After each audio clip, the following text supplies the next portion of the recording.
Otep à tous, bien-aimés frères et sœurs. Nous allons revenir sur ce que tout le monde acclame, en tout cas la plupart, des panafricanistes. Ils sont en train d'acclamer le gouvernement de Sanko et Bassirou Diomaye Faye, qui ont convoqué l'ambassadeur de l'Ukraine au ministère sénégalais des Affaires étrangères. Tout le monde acclame, les gens disent que quand c'est bon, il faut féliciter et tout, parce que là, cette fois-ci, c'est trop bien, trop bien. Alors, nous allons lire un extrait du message du gouvernement, nous allons lire leur message, nous allons lire le message de la société civile, et nous allons voir entre les deux, qu'est-ce qui se passe. Les amis, attachez les ceintures. Parce que là, j'ai vu des grands panafricanistes, ce que vous appelez des grands panafricanistes, qui ont acclamé Bassirou et Sonko, le gouvernement sénégalais. Et pour commencer, nous allons d'abord lire le message de la société civile. Le communiqué de la coalition de la société civile. Que dit-elle? Écoutez ce que dit la société civile. La semaine dernière, nous avons suivi avec beaucoup de tristesse les attaques barbares orchestrées par des groupes terroristes contre les forces armées maliennes à Tinzaouaten. Suite à ces événements, c'est le communiqué qui continue, suite à ces événements, des déclarations d'Andriy Youssouf, porte-parole du renseignement ukrainien, ont circulé sur Internet affirmant qu'il existe un soutien de Kiev au groupe terroriste. Par la suite, l'ambassade de l'Ukraine au Sénégal a également publié hier une vidéo sur Facebook se vantant de ces déclarations dans lesquelles Youssouf évoque l'assistance ukrainienne apportée aux rebelles dans le cadre de ces conflits. Depuis des années, la situation sécuritaire au Sahel est alarmante, marquée par des attaques croissantes effectuées par des groupes armés terroristes, financés et formés par l'Occident.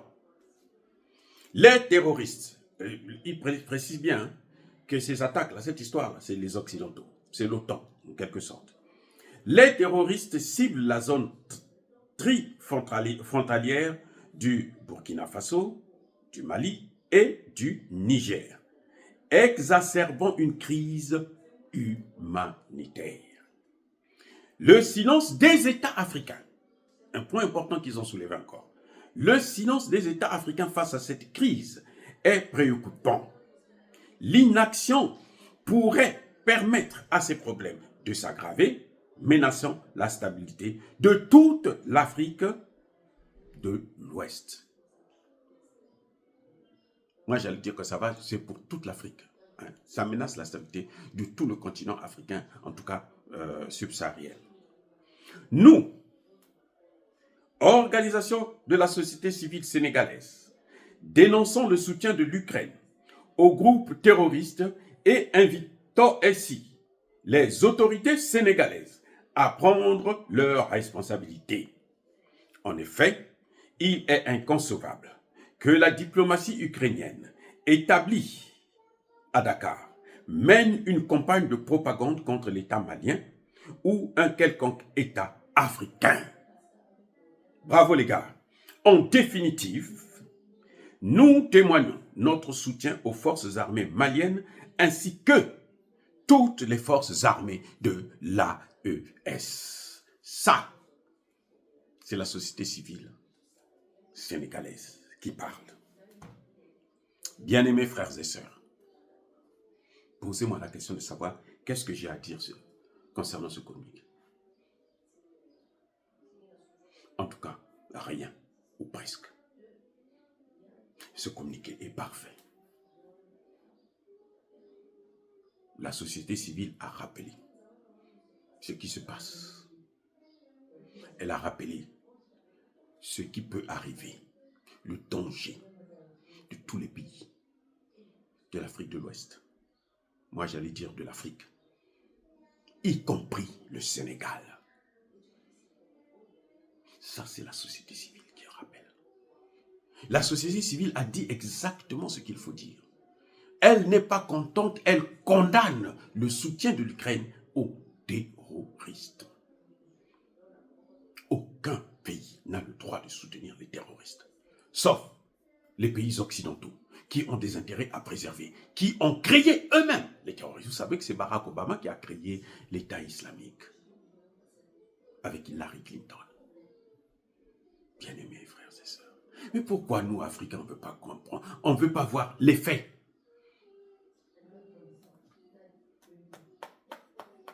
Qu'est-ce qui a poussé l'État sénégalais, le gouvernement sénégalais, de Ousmane Sonko et Bassirou, de convoquer l'ambassadeur? C'est ça, la société civile. Ils se sont dit, comme la société civile s'est saisie de cette affaire, il faut qu'on fasse quelque chose pour sauver les meubles. Comme nous sommes montés au créneau pour condamner, ils se sont dit, il faut qu'on fasse quelque chose. Mais ce qu'ils ont fait, écoutez ce qui se passe. Ils n'ont pas soulevé les points essentiels. Ils ont reconnu que c'était un ami, un frère qui a attaqué.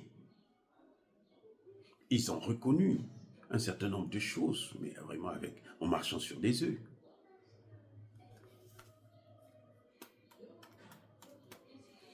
Je vous ai lu tout le communiqué de la société civile. Je ne veux pas vous lire tout le communiqué du Sénégal. Je vais vous lire seulement un extrait, la conclusion du communiqué. C'est qu'on dit, parfois, quand il s'agit d'une rédaction ou d'un livre, on dit par conséquent, une décision de justice. On présente les faits par conséquent. C'est ce qui suit là. Écoutez ce que dit Sonko et Bassirou à travers leur ministère des Affaires étrangères. Les Affaires étrangères, je vous rappelle que c'est le pouvoir régalien du président de la République. Il le gère avec le Premier ministre lorsqu'il y a une cohabitation. Mais en fait, c'est le pouvoir régalien du président plutôt, pardon, du président, tant pour moi. Alors, écoutez ce que dit le communiqué. Ils ont raconté du blabla, du baratin. Moi, j'appelle ça le baratin, tout en haut. Le dernier paragraphe, donc la conclusion. Concernant l'ambassade de l'Ukraine à Dakar, qui a été convoquée ce jour au ministère de l'intégration africaine et des affaires étrangères, il lui a été rappelé les obligations. Cette ambassade est allée pas pour recevoir des injonctions, même pas un simple avertissement. On ne peut pas parler comment on va aller parler des sanctions s'il n'y a même pas un avertissement? Si même un avertissement n'est pas donné, c'est difficile de parler de ça. Bref, la situation n'est pas grave pour Bassirou et Sonko. Les obligations de discrétion, de retenue et de non-ingérence qui doivent accompagner la gravité et la solennité de sa mission.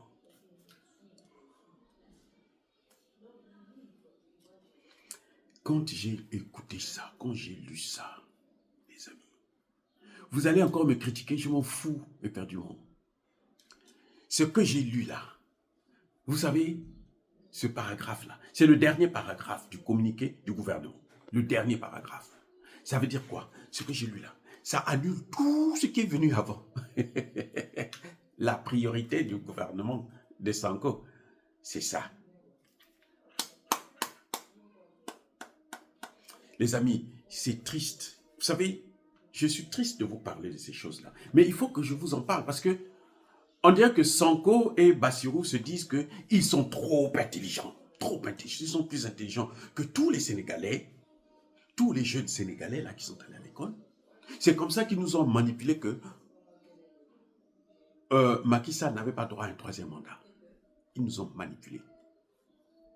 Alors qu'il y avait même une décision de justice. Ça, c'est le système occidental qui disait que Macky Sall pouvait avoir un deuxième quinquennat. Ce serait assimilable à un troisième mandat. Mais c'est un deuxième quinquennat. Quand il a changé la constitution, il y a une décision de la Cour qui a été donnée à ce sujet, qui autorisait à Macky Sall de faire un deuxième mandat. Ousmane Sonko et Bassirou, notamment Ousmane Sonko surtout, il a tout fait pour que cette décision-là soit comme si ça n'avait jamais existé. Dieu merci, le président de la Cour suprême a rappelé ça lors de la prestation de serment. Et ça, c'est bien, parce que ça rentre dans l'histoire. Les historiens, quand ils vont écrire là-dessus, ils vont savoir que voilà, ces deux-là, c'était des bandits qu'on a créés, des monstres. La preuve, c'est que quand ils convoquent l'ambassadeur de l'Ukraine, qui a soutenu les terroristes au Mali, qui se réjouit de la mort des militaires maliens, la seule chose qu'ils ont à dire à cet ambassadeur, monsieur, on vous rappelle le devoir de discrétion. Vous devrez avoir la retenue. Vous savez, la retenue, c'est quoi? C'est la discrétion. C'est l'hypocrisie. Vous voyez quelque chose, vous ne dites rien, vous vous taisez. C'est ça la retenue. Même ça vous énerve là, c'est pas normal. La retenue. Discrétion. Oh, voilà, on va aller. Bien. Je suis allé dans le dictionnaire. Vous pouvez aussi le faire. J'ai demandé, oh, monsieur le dictionnaire Larousse, toi qui parles bien le français, dis-moi, quels sont les synonymes du mot discrétion?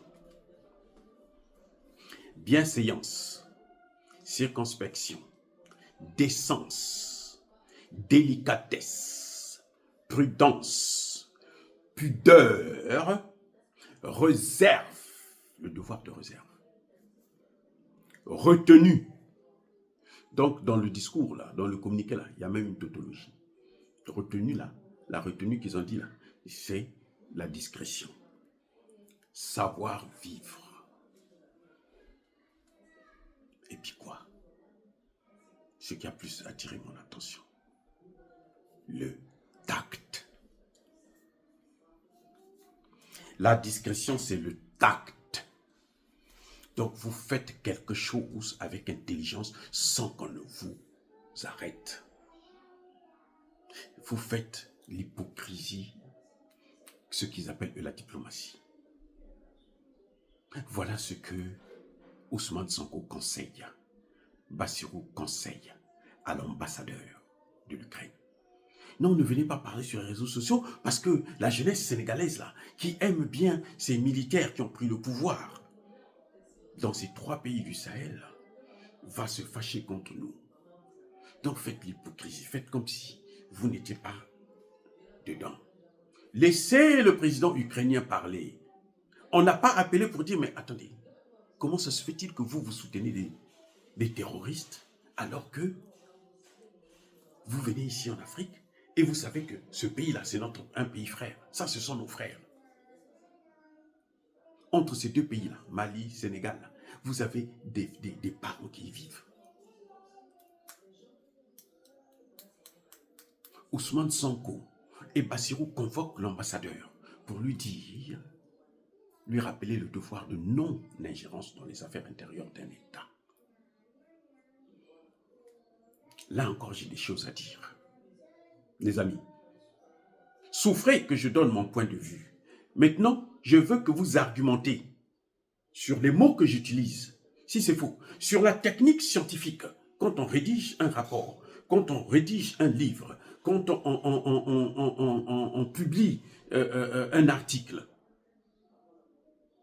si la démarche que je suis en train de dire, si elle est fausse, venez m'expliquer, moi je n'ai pas un problème pour ça. Mais je persiste et je signe. Le mot droit de non-ingérence là, c'est le sujet de ma thèse de doctorat. Le droit d'ingérence. La première personne à défendre la non-ingérence dans les affaires intérieures d'un État souverain, en thèse de doctorat, c'est moi. Donc c'est un sujet que je maîtrise assez bien quand même. Parce que ma thèse de doctorat était parmi les 10 meilleures thèses de doctorat de toute la France. Parce que chaque année, on choisit les 10 meilleures thèses de doctorat là, et puis on les publie. La mienne était là. Donc, c'était la meilleure thèse de doctorat de l'année. Ma thèse de doctorat, le droit d'ingérence. Eux, ils voulaient instaurer justement cette ingérence-là. Et c'est moi qui ai contredit ça. J'ai combattu. J'ai combattu. C'est pour vous dire que moi, les Sénégalais qui me critiquent, qui m'insultent là, ne me font pas peur du tout. J'ai combattu. Comment on l'appelait là oh là là, le ministre de l'Action humanitaire à l'époque, et puis il a été même ministre des Affaires étrangères. Bernard Kouchner et tout le parquet des experts de questions d'ingérence en France. Tous, les grands professionnels comme les Mario Bettati et toute la clique, je les ai combattus. Et je les ai tous écrasés. C'est pas des petits enfants comme ça là, qui vont m'effrayer. C'est peut-être que on va dire, il ne met plus pied au Sénégal. Je m'en fiche, je vous emmerde. C'est pas eux qui me nourrissent. Écoutez, on dit non-ingérence là. Le Sénégal ne peut pas parler de la non-ingérence lorsqu'il s'agit d'une affaire qui concerne le Mali. Ils ne peuvent pas convoquer un ambassadeur pour lui parler du principe de non-ingérence pour un pays autre. C'est pas vrai. Ça se fait pas. On appelle non-ingérence là. C'est celui qui a été victime de l'ingérence dans ces affaires qui convoque l'ambassadeur. C'est le Mali qui devrait convoquer l'ambassadeur de l'Ukraine au Mali s'il y en avait un. Le Sénégal ne peut pas convoquer l'ambassadeur de l'Ukraine au Sénégal et lui dire non-ingérence dans les affaires du Mali. Non, c'est pas son droit. Les amis, allez-y vous renseigner auprès de n'importe quel diplomate qui connaît son métier, parce que si c'est la pourriture des diplomates africains qui ne valent absolument rien, qui ne sont pas partis à l'école, qui pensent que, ou bien qui sont diplômés, mais des diplômes qu'ils ramassent dans la rue, mais écoutez, un diplomate chevronné, africain, vous dira ce que je suis en train de vous dire. Je mets à défi n'importe quel diplomate qui va venir me dire qu'un pays étranger peut convoquer un ambassadeur sur son territoire pour une ingérence qui est faite dans un autre pays. Et puis là, c'est quoi? C'est pas une ingérence. C'est une déclaration de guerre, les amis. Et bien sûr, soutenir le terrorisme, c'est une déclaration de guerre.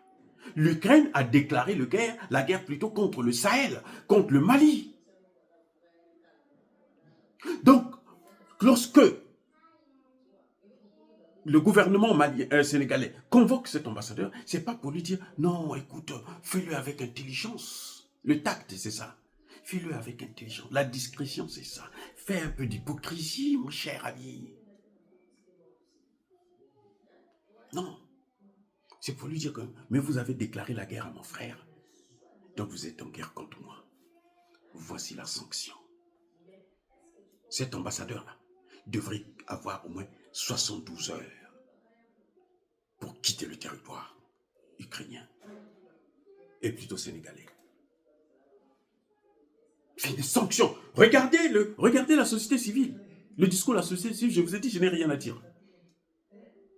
Ce que j'ai à dire, c'est supplémentaire des remarques qu'on peut comprendre. Mais pas par un gouvernement qui vient vous raconter des bêtises comme ça. Ça dit que quand ils concluent comme ça, là, tout ce qu'ils avaient dit avant, là, c'est nul. La vraie pensée du gouvernement sénégalais, c'est ça, ce que vous voyez dans la conclusion. Quand vous voulez lire un livre, les amis, pour ceux qui vont encore à l'école, là, ceux qui étudient, ceux qui font de la recherche et tout, vous n'êtes pas obligé de tout lire. vous regardez l'introduction, vous regardez la conclusion. Si ça ne vous plaît pas, oubliez ça. C'est lorsque ça vous plaît que vous allez maintenant aller dans la profondeur. Pour voir, en fait, la conclusion, c'est les détails, plutôt le développement, là, c'est les détails de l'introduction. Un texte qui est bien écrit, l'introduction vous dit déjà ce qui va se passer dans le développement. Et la conclusion, c'est la pensée finale, ce que vous pensez. C'est ça, ce que pense le gouvernement sénégalais. Ce sont des voyous, des vrais voyous. N'attendez pas que moi, je puisse dire félicitations à Sonko ou à Bassirou ou à leur ministre des Affaires étrangères. Ce sont tous des criminels. Ce que vous voyez, cette conclusion-là, montre que Bassirou Diomaye Faye et Ousmane Sonko sont avec l'OTAN dans la guerre contre le Sahel. Oh my God, les gars, c'est ça ce qui se présente. Ils sont complices, ils soutiennent, ils ont tous participé à cette action. Je vous ai dit, lors de la première vidéo, quand cette histoire de Tinzaouaten a commencé, j'ai bien précisé que les terroristes venaient de la Côte d'Ivoire, du Bénin, de la Mauritanie, de l'Algérie, du Maroc, de la Tunisie, de la Libye. Partout là où ils sont en train de former des terroristes, là, de l'OTAN. Et ils se sont tous regroupés en Algérie. Ils ont pris le départ en Algérie pour attaquer. Et tous les pays qui soutiennent l'OTAN savaient qu'il y aurait cette attaque, y compris le Sénégal. Mon Dieu, y compris le Sénégal. Ils savaient, Bassirou savait. La conclusion là, c'est ce que ça veut dire. Ce que dit cette conclusion-là, c'est ce que Bassirou est, c'est ce que Sonko est, complice de l'OTAN pour attaquer le Sahel, pour attaquer l'Afrique, y compris le Sénégal. Parce que ce que vous oubliez, c'est que s'ils finissent avec le Sahel, ils vont avaler le Sénégal. Regardez comment ils sont en train d'avaler la Côte d'Ivoire. Abidjan est déjà sorti de la carte de la Côte d'Ivoire. Vous savez ça, non? Abidjan, c'est une forteresse de ces gens-là. C'est pour ça qu'on est en train de chasser les gens petit à petit. Et si ce gars-là reste là encore 5 ans ou 10 ans, vous allez voir que la Côte d'Ivoire va disparaître. Ce qu'ils ont voulu faire du Niger, une grande base internationale de l'OTAN, c'est ce qu'ils vont faire en Côte d'Ivoire. Mais ça sera pour attaquer qui? Pour contrôler qui? Pour contrôler le Sénégal, pour contrôler le Mali, pour contrôler le Burkina, pour contrôler les autres pays. Mais c'est ce que vous oubliez. C'est pour ça que moi je parle. Parce que ça nous concerne tous. Ce qui se passe dans le Sahel, c'est pour l'avenir de tout le continent africain. Ceux qui comprennent la géopolitique devraient le savoir. Je veux vous informer une chose, les amis. 48 heures avant l'attaque de Tinzaouaten, le fameux général anglais, le noir, qui commande la African Command, ce noir-là, était où? Il était en Algérie, 48 heures avant, pour mettre les derniers points. C'est pour vous dire que c'était l'OTAN. Bassirou le sait. C'est pour ça que ça se reflète dans le langage. Ça se reflète dans le communiqué. Oh, bien-aimés frères et sœurs, je peux parler pendant toute la journée sur ce sujet-là parce que c'est trop grave. Mais c'est malheureux. En tout cas, ceux qui veulent me comprendre, ils n'ont qu'à comprendre. Ceux qui, comme d'habitude, vont venir m'insulter, je les emmerde. Je persiste et je signe. Soyez bénis. Soyez abondamment bénis. Mais la bénédiction que je vous donne tous les jours, là, c'est pour ceux qui méritent ça. Pas pour les petits voyous qui n'ont rien compris, qui viennent pour s'amuser. Non, nous, on n'est pas là pour jouer. Nous sommes en guerre et nous menons la guerre. Notre guerre à nous, nos armes à nous, c'est le magistère de la parole. C'est ça ce que nous sommes en train de faire. Sachez une chose, que tous ceux qui persécutent, qui contribuent à persécuter, à déstabiliser le continent africain, qu'ils soient noirs, qu'ils soient sénégalais, qu'ils soient maliens, qu'ils soient burkinabés, congolais, camerounais ou quoi qu'ils soient juifs, blancs, français, quoi, qu'ils soient maudits, punis, foudroyés, neutralisés, écrasés, effacés par le Dieu des Kémites et par nos ancêtres angélisés. Vive l'Afrique éternelle! j'ai dit.